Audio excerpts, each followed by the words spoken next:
Hello, everyone. Thank you so much for spending your evening, a beautiful, actually, evening here with me.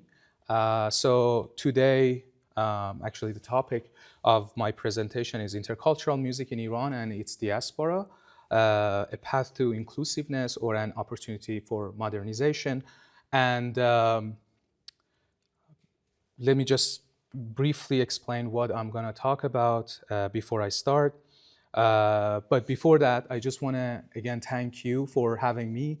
Thank you, Dr. Milani, for hosting these wonderful events. And I have been always following the events here, and it's incredible. So it's a wonderful work that you have been doing. So I just wanted to use this opportunity to thank you again, and also everyone who helps with these organization of these events. So in this talk, I will focus on the history of intercultural music making in Iran specifically. So it's going to be a long history talk, actually, and and also within the Iranian diaspora. Since the intercultural music practices known as موسیقی تلفیقی, fusion music, was mainly introduced to Iranians through the arrival of jazz in the 1960s and 70s, I will also give a historical description of jazz in Iran. I will briefly discuss intercultural collaborations between Iranian musicians and those from other Eastern countries, as such collaborations have been less common and have been practiced within larger projects that have emerged from Western musical status. We can trace the history of intercultural music making in Iran and its diaspora through the study of improvised music and fully notated music. Works that are based on improvisation are the ones tied to jazz and, in some cases, to other African and Eastern traditions. And those based on fully notated music are influenced by Western classical and contemporary music. So basically, when I talk about fully notated music, I'm talking about music that is composed, written fully on paper by a composer, and the performers perform the music. And when we talk about improvised music, we are talking about specifically music that is learned through oral tradition for the majority of it, and it's performed on the stage by the musicians who have practiced that music and based their real-time performance on their studies. So this is the two different ones, and we will focus on both of them, and we will talk about both of them. So this is basically why I will also focus on Western contemporary music influenced intercultural collaborations in Iran, because we have a lot of works that composers have done and presented that are written based on classical music of the West. So based on these histories and through examining the extra musical concepts found in such intercultural collaborations, I will discuss the evident intentions behind these collaborations in Iran and compare them with its parallel to Iranian diaspora. In this path, I will explain the difference between modernization and inclusiveness and how these two may cross one another in intercultural collaborations that involve musicians from the Iranian diaspora at large. So why do I use the term intercultural? I think this is an important concept to talk about at first, because there are a lot of terms that you may have heard, such as what I just mentioned, the fusion, right? Fusion music or موسیقی تلفیقی in Iran, or cross-cultural music or world music. So there are all these terms used to describe music that brings two or more cultures together.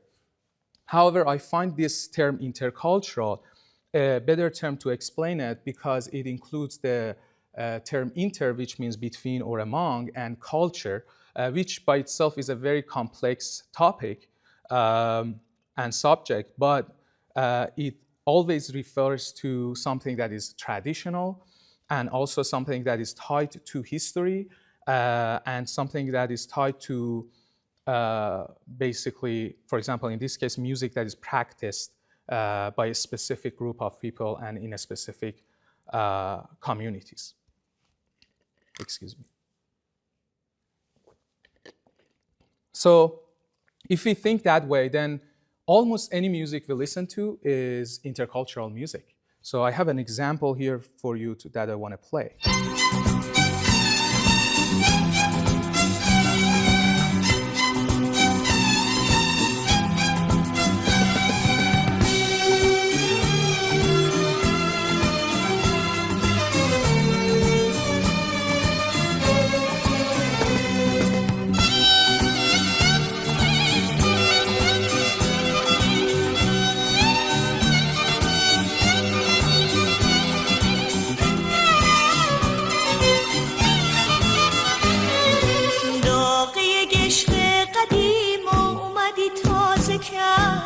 شهر خاموش دلم رو تو پرآوازه کردی آتش این عشق کهنه دیگه خاکستری بود اومدی وقتی تو سینه نفس آخری بود.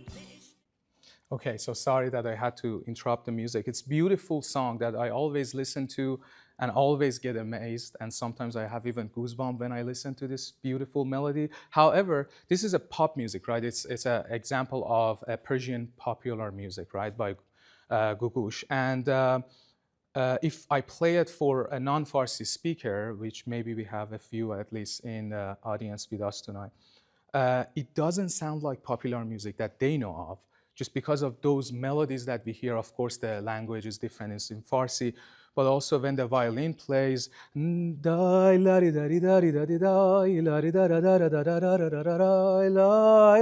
right? All of these kind of intonation, the way that the melody and the contour of the melodies works, they all sound different. So this is an intercultural music, basically, because it does bring two different musical cultures together. We hear all the instruments that are used in kind of a classical popular music, and also we have the percussion instrument and the production itself, like the song, the form of the piece is fairly westernized, but at the same time we hear all these beautiful melodies that resonates with all of us as Iranians. So we could call this an intercultural music, of course. And that's why in Farsi, in Persian, we call this music fusion music, which in Farsi means talfiqi, right? You fuse two different musical cultures together. And this is where the problem starts, especially when you talk about intercultural music and collaboration in Iran, because all music that blends two or more cultures together is called موسیقی تلفیقی or fusion music. However, the term itself, the fusion music in the West, refers to a very specific genre which was sort of created in the 40s, 50s onward when jazz musicians started using keyboard and a lot of synth sounds and kind of electronic music, which was coming from mostly rock and roll music. So that specific music is called fusion music in the West. Then we took the idea of fusion music, موسیقی تلفیقی, and then we started calling any music that brings together, fuses two different cultures together, موسیقی تلفیقی. So when we speak when we basically talk about this music in Farsi, then we have to make sure that we translate what we mean by fusion music all the time. And this is an example of fusion music as a genre.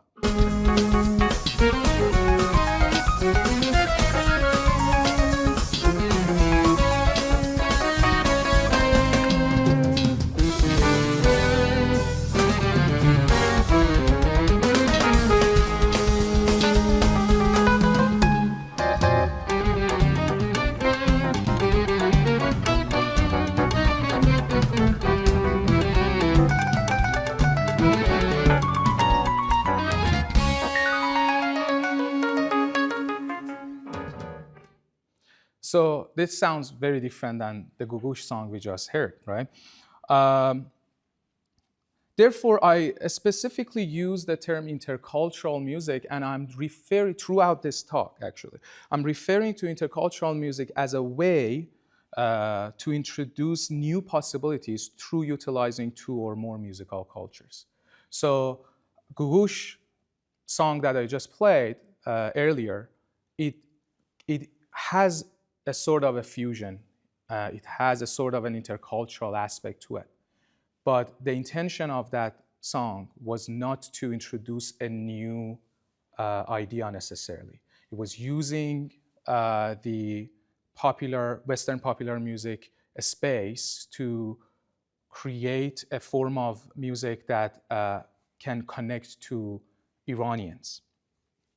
Whereas here, I'm talking about how intercultural music can be seen as a space that we can create a new culture, or we can let different traditions to evolve, and that will then communicate to a new, basically, community that has experience of living with more than one culture. Now, let me give a brief history of interculturalism and just the study of different musical cultures and world music outside of Iran, and then I will tie it to our experience in Iran. Intercultural music making has always been a part of music practice and has resulted in transforming musical traditions as well as creating new statuses. Basically through organological and musicological studies, we can trace how various musical traditions have influenced one another. In fact, the travel of instruments from one region to another and their history of evolution is an example of early intercultural collaboration. Although musical traditions have traveled around the world throughout the history, in the ancient times, philosophers and historians wrote predominantly about their own region's music theory and history. The ethnomusicology that we know of today as a field of study in music, it is basically a field that studies music of other cultures and has strong roots in colonialism and imperialism. The rise of nationalism in the 19th century Europe played an important role in evolution of ethnomusicology. European musicians started to collect folkloric music and songs of their own lands. Musicians like Korsakov or Bela Bartok, who lived in the late 19th, early 20th century, are the most renowned examples of this movement. Who also integrated these folk songs into their works.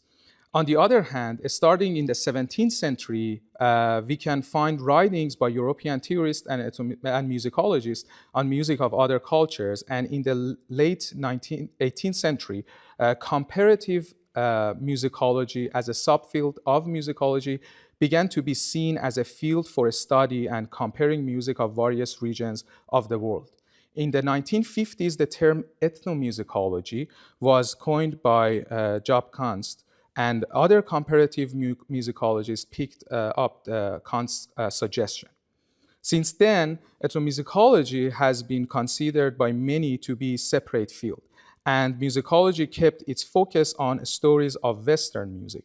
Although promoting ethnomusicology in academia as a field of study allows extensive research on many musical cultures, the fact that any music other than Western classical music is studied under this title enforces the discursive othering of every other music in the world.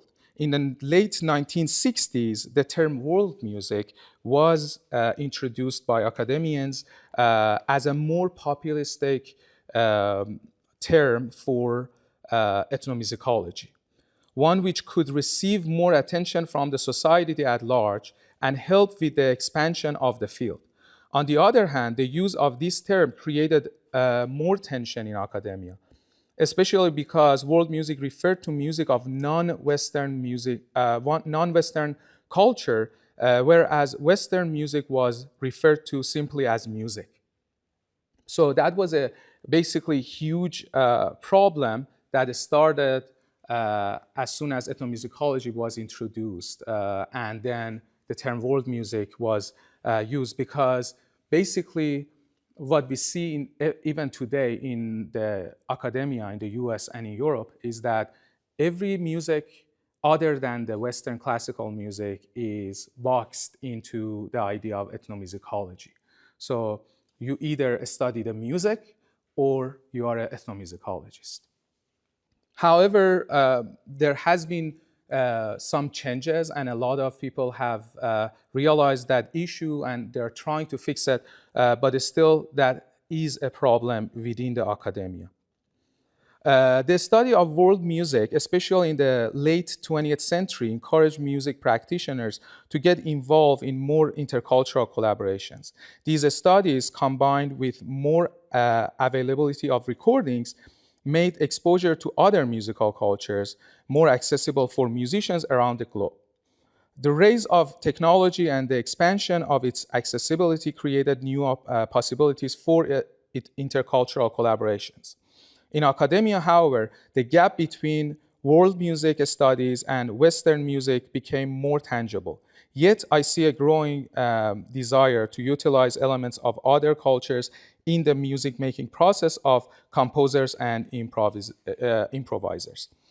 Still today, we are witnessing the dominance of Western European music in the Western academic settings and its effect on music education elsewhere.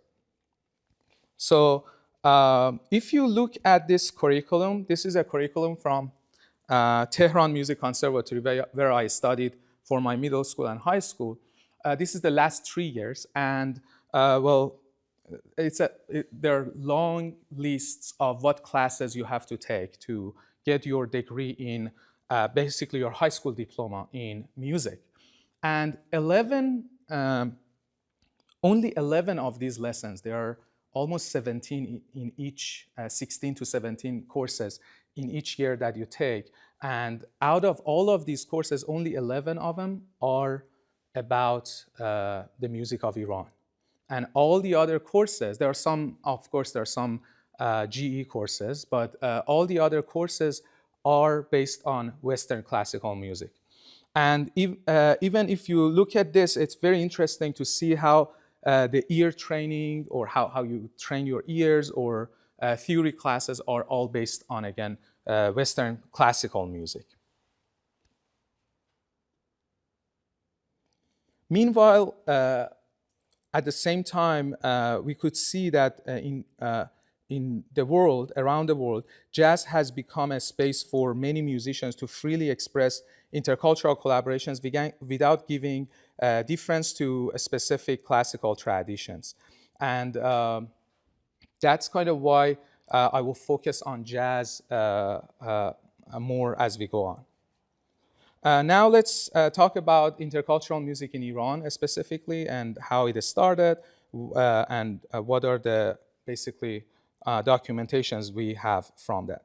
Intercultural collaboration in music has a long history in Iran, and there are several books written about the music after Islam in the Ottoman Empire and India, which highlight such desire. So there are a lot of actually books written in the Ottoman Empire and in the region of India, and about music around the world, which are, and then when we look at the name of the writers, are Iranian. So the names are Iranians, but they wrote their books not inside of Iran. Classical Persian music has been influenced by its neighboring countries, while folkloric music of different regions in Iran have more tangible connections with their neighboring countries. This is because the same ethnic groups live across national borders and share language, dialect, and cultural values. On the other hand, one can trace intercultural music collaborations between Iranian and Western musicians through the history of the recording industry. Besides replacing Persian instruments with their Western counterparts, for example, replacing Comanche with violin, or replacing ney with clarinet, that can be found in the early recordings from 1909 onwards. There are some later recordings that can be seen as the earliest intercultural music collaborations between Western and Persian music, in which musical elements of both cultures are used in the composition of a song. So Hediye Khak, Gift of Dust, is a tasnif tasnif is a song composed by and sang by an Iranian musician, Sayyid Jawad Badizadeh, and was recorded in Tehran, Iran in, we don't know exactly if it was 1933 or 1934. And so let's just listen to a short excerpt of this.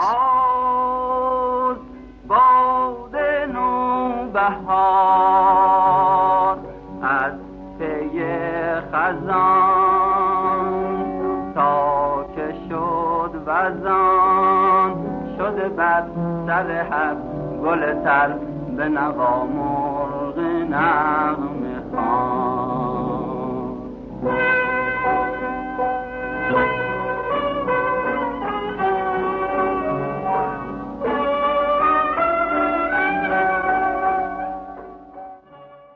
So this song mixes Persian and Western instruments set to a slow waltz form, while its melodic structure leans more towards classical Persian music.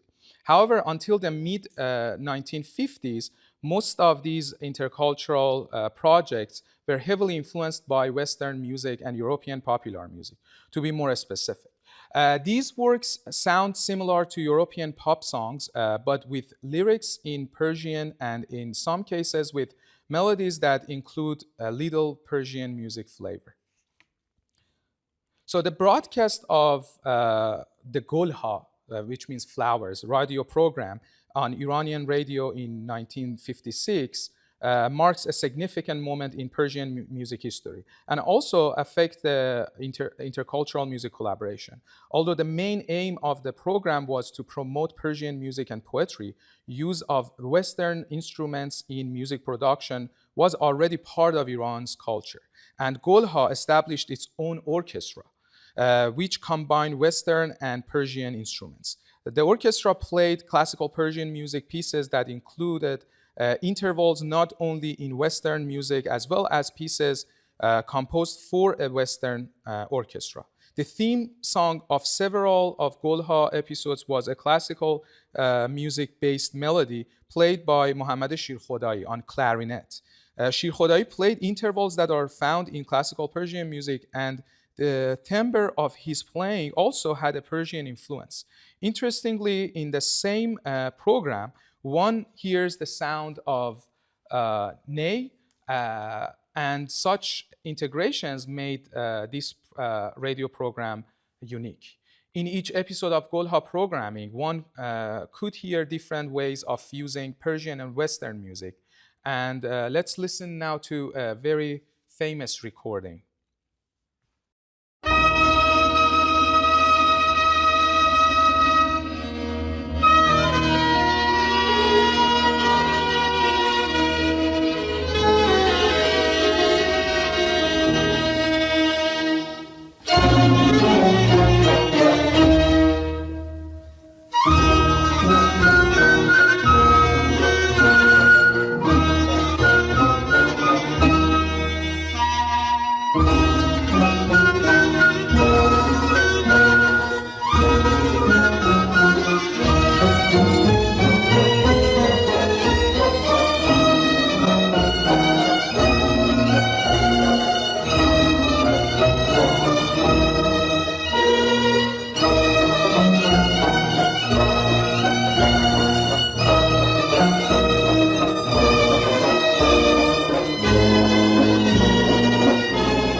So we are listening to this piece feeling that this is something that we are used to listening to. However, the time that this music was made, there was so much novelty with composing a piece like this, where you bring an orchestra and have an orchestra of mixed instrument playing such music. So it was only a few years later that jazz and rock and roll found their way to Iran and brought more intercultural collaboration opportunities with them. At the same time, classically trained Iranian composers started to use elements of Persian music in their compositions, and gradually more musicians became interested in the idea of intercultural collaboration. The Shiraz Arts Festival, festival that brought musicians and artists together from all over the world, played an important role. However, upon the Islamic Revolution in 1979, many musicians were forced to leave the country. That was a significant moment in the modern history of Persian music and resulted in the expansion of intercultural dialogues, actually. Most of the active Iranian musicians were outside of the country, interacting with other musicians from around the world, performing for new audiences who didn't necessarily have the Persian cultural background and who perceived this music very differently. The growing number of Iranian musicians emerging from Iran to continue their music education or live abroad, especially in the past 2 decades, is an important factor in the formation of intercultural dialogues between Iranians and other musicians. Finally, the 1997 presidential election in Iran that led to the presidency of Mohammad Khatami opened the doors to more intercultural collaborations through several international conferences and festivals that were permitted to be held in Iran.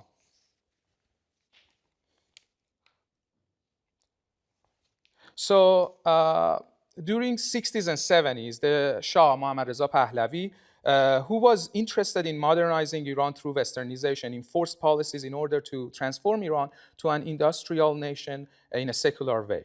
There's a short video that I want to actually show you where there is a meeting regarding cultural events, and we see Queen Farah Pahlavi, who had a major role in promoting culture and arts of any kind in the Shah's regime, trying to express the importance of classical Persian music and poetry, while the Shah aggressively disagree with her view. So let's just watch this really quickly. شعر و موسیقیمون همش که بد نیست.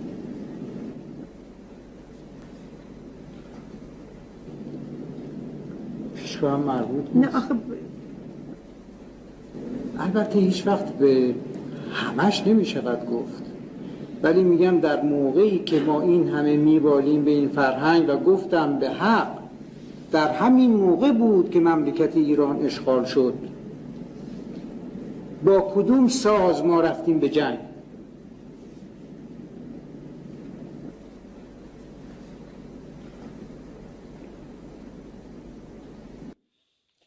So while Farah Pahlavi pushed for celebrating Persian arts and culture by supporting and funding several programs such as the Shiraz Arts Festival and the Center for Preservation and Propagation of Persian Music, the majority of cultural support went towards commercialization of Western cultural concepts and arts.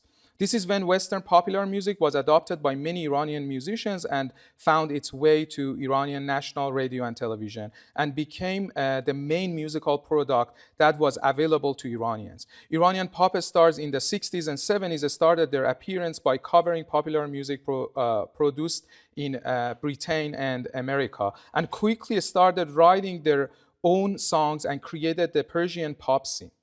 At the same time, jazz music was also introduced to Iranian audience through several American jazz musicians who traveled to Iran, some of whom collaborated with traditional Iranian instrumentalists. So I showed you this video because I wanted you to get a sense of what the basically also not only the government but also the people taught and what were like different ideas about music and intercultural music and music that would come from outside of Iran and the music that was produced in Iran.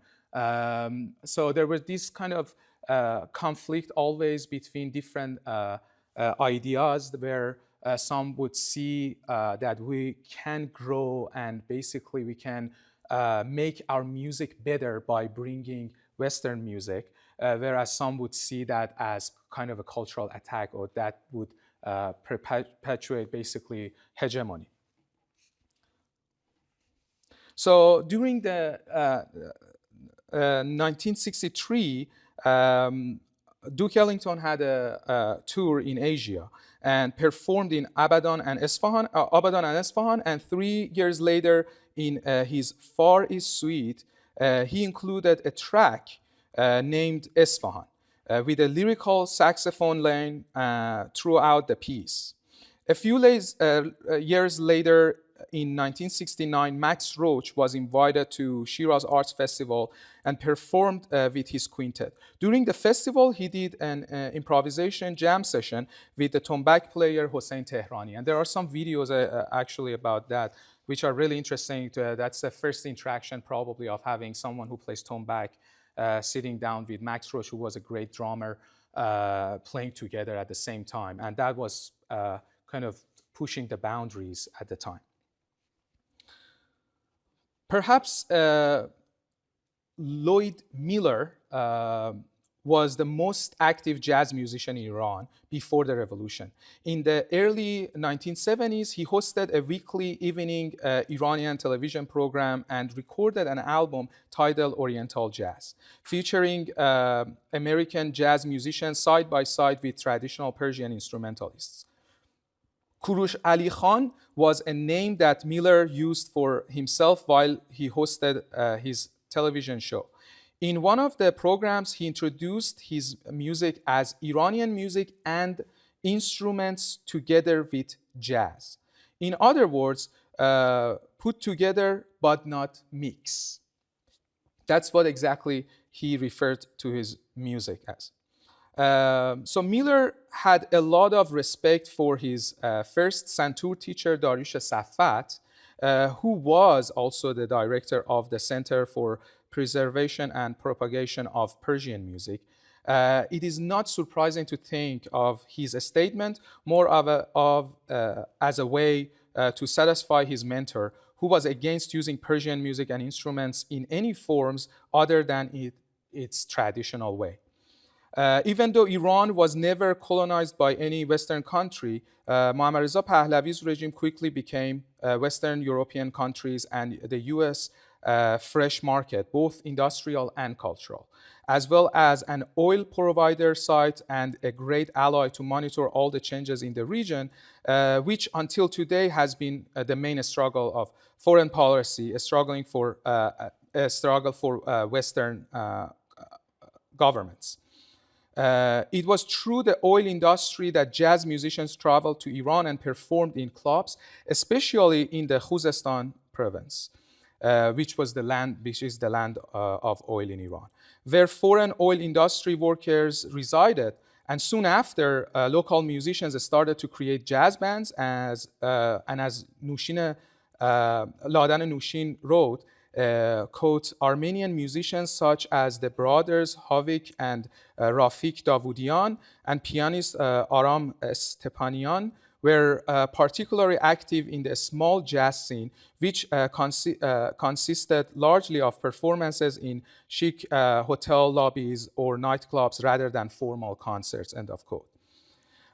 It must be noted that in Persian, the word jazz is pronounced as jaz and refers to the drum set, because the primary instrument in many type of imported Western music form from the viewpoint of Iranians was the drum set. So basically, because of lack of connection of the Iranian society to the jazz music specifically, and knowing about the difference between jazz music or popular music a lot of times, they started calling the drum set jazz, because that was kind of imported just to Iran. And that's why actually we have a wonderful Persian pop singer, Vigen, who became the Sultan of Jazz. And the reason they call Vigen Sultan of Jazz is because he was among the first Iranian pop singers who had a drum set in his ensemble. So he would play music that was connected to Persian music, but he had a drum set on the stage. So that's why he is called the Sultan of Jazz or the King of Jazz.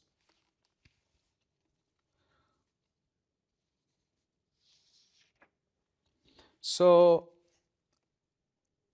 after the 1979, I don't want to bore you kind of with information about what happens to music. Music was banned, heavily restricted for many years after, until we can say mid to late 1990s. And a lot of musicians had to leave, and there was not much of a music scene really going on in Iran. It was a lot of underground music going on, and only music that served the revolution and Islamic beliefs were kind of permitted to be performed. But with the election of the President Mohammad Khatami, many cultural restrictions started to disappear, and jazz could function as more than an underground interest. As a result, in the late 1990s and early 2000s, we see a development of unprecedented Iranian jazz scene, basically in Iran. In the Islamic Republic, musicians' work have to go through an serious screening process before publication or performance approval. If a musician or band wants to perform for the first time, the process of obtaining a permit can take several months. After the musicians find an appropriate venue and signs a contract, they need to submit a contract as well as a video recording of complete ensemble performing the intended music to the Ministry of Culture and Islamic Guidance. If it is a band playing and applying for a permit, they must choose an original name. There is also an additional form which asks for information such as genre, text, lyrics, instrumentation, and the project description. In regard to genre, until 2019, the musicians had to select from a specific list that included the major genres of traditional Persian music, Western classical music, Persian folk music, or popular music, which was divided into playback or live performance. Genres such as jazz, rock, hip-hop, contemporary metal, etc. Were not options at all. Although from 2019, the form provided an empty space for musicians to write the music genre. There is no information on what genres would be accepted. The process is even more complex when applying for a recording or performance permit in a large concert hall that can hold more than 500 people. Permission may only be granted through an established company or business, while the musician must also secure permission from a local police department. Added to the fact that women face many restrictions when it comes to performance, especially as a vocalist, the vetting process is always the biggest challenge for the Iranian musicians.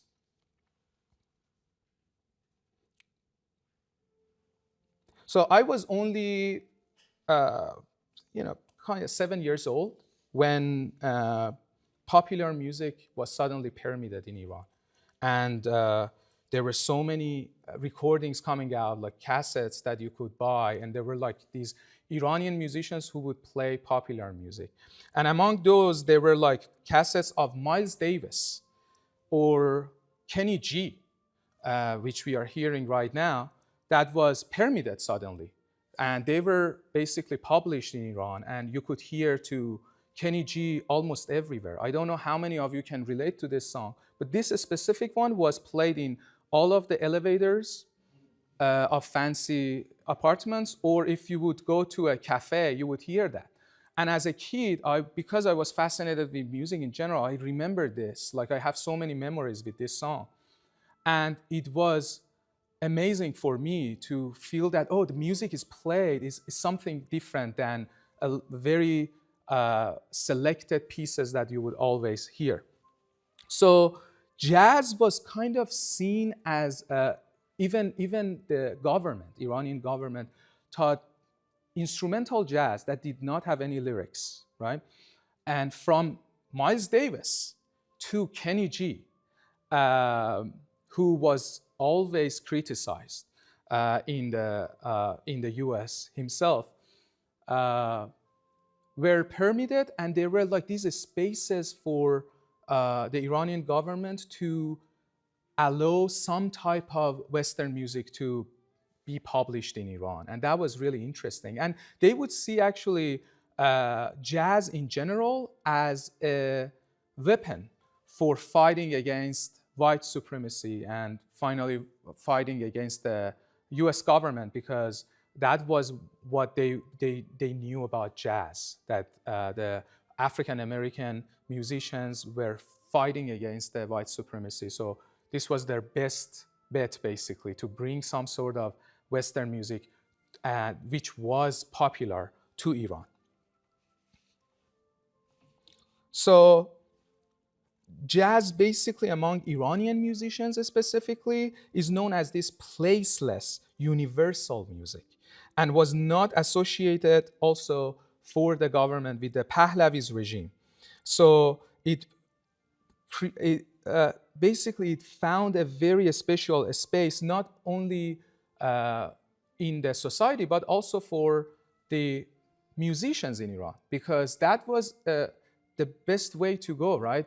They are allowing jazz. So the musicians who wanted to be active, they were like, oh, we can say our music is jazz, and we can do instrumental music, so we can get permit easier to perform our music. So that was like a two-way street, basically, that was open. I'm sorry, I'm going to cut this beautiful background music. So one of the most active and influential jazz musicians in Iran is pianist and multi-instrumentalist Hamza Yeganeh. Born in 1977, Yeganeh is a prominent jazz artist in Iran who has also trained many young jazz musicians. His father was a musician who studied architecture and played drums, guitar, and keyboards in bands prior to the revolution. He also worked with Kurosh Yaghmai as a drummer. This is how Yeganeh was exposed to the 70s progressive rock artists and developed his interest in rock and jazz. Initially, he wanted to become a drummer, but since it was very difficult to buy a drum set during the early 90s, and since his uncle was interested in jazz piano, he started playing the piano. Although Yeganeh was fascinated with jazz, since there were no jazz teachers at the age of 17, he started playing classical piano and attended the Art and Architecture University to study piano and composition. As Yeganeh says, quote, my main method of learning are listening to music and transcription. I used to play different tunes by ear, and this helps me a lot. Also, playing classical piano helped me to develop my techniques and sight reading. I also studied music composition in university and started playing Iranian instruments like santur and banjo, and become interested in Iranian folk music, especially Baluchi music from southeastern Iran. And then I started to fuse folk music with jazz and rock. Along with guitarist Mahan Mir Arab, bassist Dara Darai, and drummer Amin Taheri, they formed the very first jazz band after the revolution, Abrang. It should be noted that Peter Soleimanipour, who was a saxophonist and composer, had collaborated with European jazz musicians a few years prior to that. Also, musicians like Ramin Behna, who was a keyboardist and composer of Behna Band, had produced many music using elements of jazz alongside rock and world music, as well as Persian music. So Abrang was founded by Mir Arab, and their music was also influenced by Persian folk music as well. Soon after, Yeganeh founded his own band, and the band has been frequently performing since then while Miralab left to Austria in 2008 to pursue his musical career. In 2010, actually, Miralab published his first album, Persian Side of Jazz, in which he performed with his fretless guitar in order to be able to play Persian scales. As I mentioned in the first few, like a few minutes ago, from its first day in Iran, jazz was always cross-pollinated with intercultural collaborations in Iran. From Lloyd Miller to Hamza Yegane, all of these musicians have been actively pushing to dissolve the boundaries between genres and express their individual stories. So Yegane says, quote, "I have found commons in jazz and Iranian folk music in terms of improvisation. So I have the idea of giving form and harmony to folk music, so it is comprehensive for all international jazz musicians, and they can improvise in these forms and chord changes. I believe jazz music is an international language and a means for different cultures to communicate, but in an isolated country like Iran, it might be seen as a protest to the political situation." End of quote. The idea of jazz being a placeless music that can be adopted by different cultures and become a new tradition has made jazz a space for Iranians to express modernization and intercultural collaborations while holding on to their national identity. It has become an opening to connect with the outside world without being accused of advertising Western values. Besides that, it is clear how transnational ideas by jazz legends such as Miles Davis and John Coltrane played an important role here.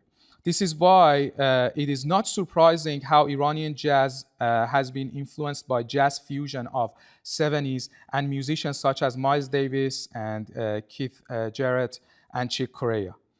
Although jazz fusion refers to the fusion of jazz and rock, when musicians started using electric guitar and keyboards, many of them were influenced by music of other cultures, which was also done before in rock music, country, and even straight jazz.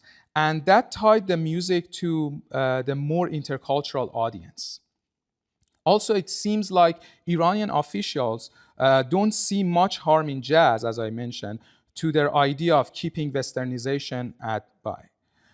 On the other hand, Iranian jazz musicians have been trying to avoid labels like protest on westernized music in order to avoid difficulties with the government. Besides that, jazz in Iran has been focused on instrumental music, and very little work has been done with text, which is advantageous given the government has restricted rules on verbal music. Despite all these challenges, in the past decade, some jazz musicians have published albums with bands including male vocalists as well. In this situation, some female jazz vocalists like Golnar Shahriyar immigrated to Austria to pursue their musical career elsewhere. Shahriyar has been by far the most active Iranian female jazz singer who has been publishing several albums and recordings, as well as touring around Europe and North America, performing an intercultural form of jazz and Persian music using Persian lyrics and text. Besides performing folkloric songs and rearranging traditional songs, she has also produced works as a songwriter using original lyrics. Today, there are several young musicians pursuing intercultural music collaborations focused on merging Persian music and jazz both in Iran and abroad. So we see that it is the socio-political complexity made as the result of 1979 Islamic Revolution that encourage any research on music in the modern Iran to be expanded into the study of music in the diaspora, as well as since many influential musicians left Iran or lived abroad for at least part of their career, various significant musical projects were shaped and produced outside of Iran. One of them were the work that Hormoz Farhad did in UCLA. However, that was started before the revolution.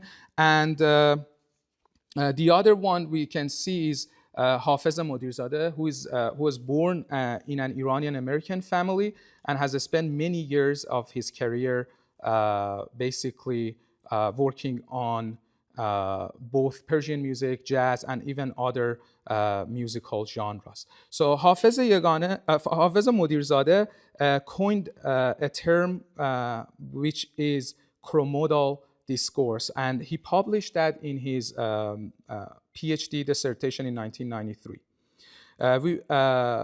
And he says, quote, "I coined the term chromodal to refer to an interdisciplinary approach to music making I developed during the 80s and 90s. Chro signifying the spectrum or range of, and modality signifying a phenomenon of behavior." So actually, I'm going for so long right now, I just realized. I'm going to jump into talking about a little more improvised based music quickly before I wrap up, and then also classical music. So we also had a lot of collaborations between musicians who were Iranians and with the musicians in the countries around Iran, like music from Afghanistan, Azeri music from Azerbaijan, music from Turkey, and Kurdish music, which is shared actually between various countries, more than one. And this photo that we see is one of the earliest ones from Nassereddin Shah's trip to Herat. And you can see these instruments playing together, and there are some daf instruments in the back. And so this is also kind of a significant moment where we have Shah of Iran going to Herat and hearing the robab instrument, which is not a Persian instrument. Later on, they started using it actually in Iran as well. And the concept of brotherhood comes from a lot of these kind of practices, where we have Hossein Alizadeh or Kayhan Kalhor, renowned Persian musicians who worked with musicians from Azerbaijan, from India, and usually they refer to their collaborations as this collaboration where it brings two brothers together. That's how they refer to it, because they think they have shared histories together, and their music and culture are connected to one another. When we talk about fully notated music in Iran, it dates back to basically mid to late 19th century. We had Alfred Lomer coming to Iran, becoming the deputy music master of the Royal Guard in 1867. And he brought a lot of Western music education to Iran. And Ali Naqi Waziri, who also worked with Lomer and went abroad to study music, he brought a lot of new concepts in music theory and music notation. He added basically he came up with the music notation that we use, Sori and Koron, two accidentals that we use to write intervals that we have in classical Persian music uniquely, and we don't have it in classical music. And Ruhollah Khaliqi was a student of Waziri, who became also for many years, he was the director of the Tehran Conservatory. He created the Golha Orchestra, and he also wrote a lot of pieces for Golha Orchestra. They both had a very unique approach to writing music for Western instruments, where they would bring in the intonation of that is found in classical Persian music, and that was a very unique moment in Iranian music and interculturalism in Iran.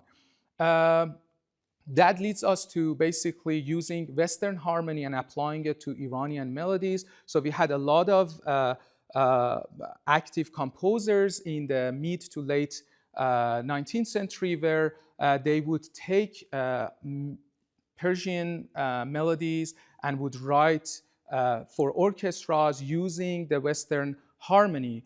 And many of those believe that this way we can basically advance our music. So that concept became really, really popular within a lot of within the Iranian composer societies, and they started applying those to their music. And more recent example of that is Ali Ghamsari, who's a tar player, a young Iranian artist, who wrote a book for the harmony of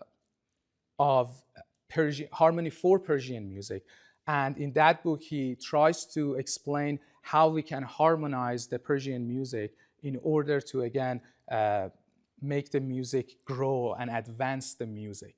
And finally, we have Reza Wali is another example of musician and composers who have written extensively music for Western instruments or mixed orchestras, where where we can hear both Persian and Western instruments coming together with kind of a new approach, where he uses a specific intonation and intonation system and notation to bring these two music together and use the intonation that we find in Persian music. So I want to play a little clip of his work here for you.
So this was a piece for a string quartet that we just heard, but all the intonations that we had, intervals that are used, come from classical Persian music, and Wali uses that and uses a specific tuning system to have that music played by the quartet. So now I want to get to kind of my conclusion. I'm sorry that I ran out of time, basically, but I have only a few paragraphs to read. Although there are very few writings on this topic, intercultural collaborations in Iran are seen as a way for the artists and their Persian culture and music to get out from their cocoon and connect to the outside world, especially after the 1979 revolution and due to a massive decrease in diplomatic relationship between Iran and especially Western and most Arab countries. Iranian society became more isolated. The need for interconnecting with other cultures and people was gradually growing larger, and this is why in the years leading up to the 21st century, we see large numbers of such collaborations finally taking place in Iran and abroad. Most of these modern intercultural collaborations, whether it is through jazz, classical music, or commercial music, mainly criticize the hegemonic approach to music by traditionalists and more conservative Iranian musicians.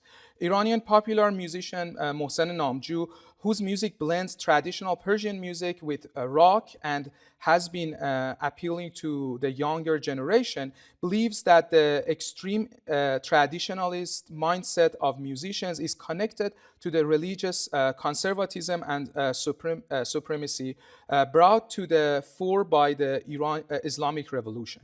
For Namju, the idea of bringing traditional Persian music into an intercultural dialect is a way to develop a new tone and language that can relate to people in the Iranian diaspora, while it is it also helps him with fighting against hegemony and extreme traditionalism.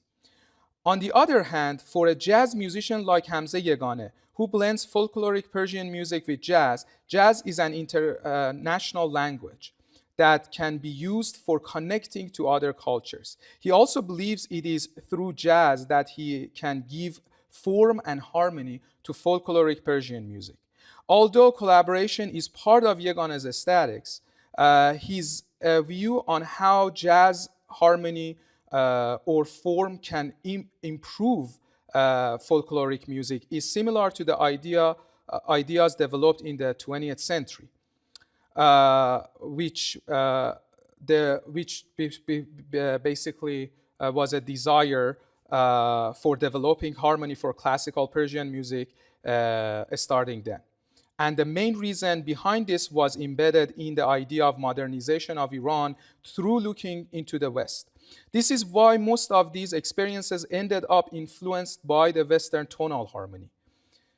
Even based on my personal interaction with other Iranian musicians, including many who practice classical Persian music, I have learned that many musicians believe that the Western music is much more sophisticated than Persian music because of its harmonic and textural structure. Although Western classical music is complex in its own form, the question is why it should become a factor for evaluation of the complexity and sophistication of other musical traditions, and why there is a need for such comparison in the first place.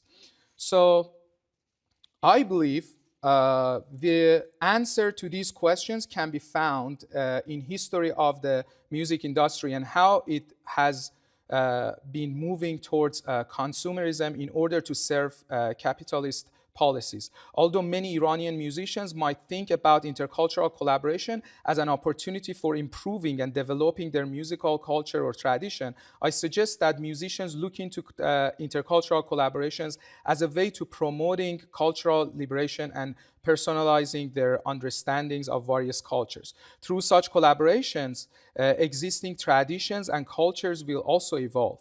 But in the initial intention is, but if the initial intention is set to improving one's music culture by incorporating elements from other cultures, then such collaboration results in creating a perpetuated harmony, hegemony.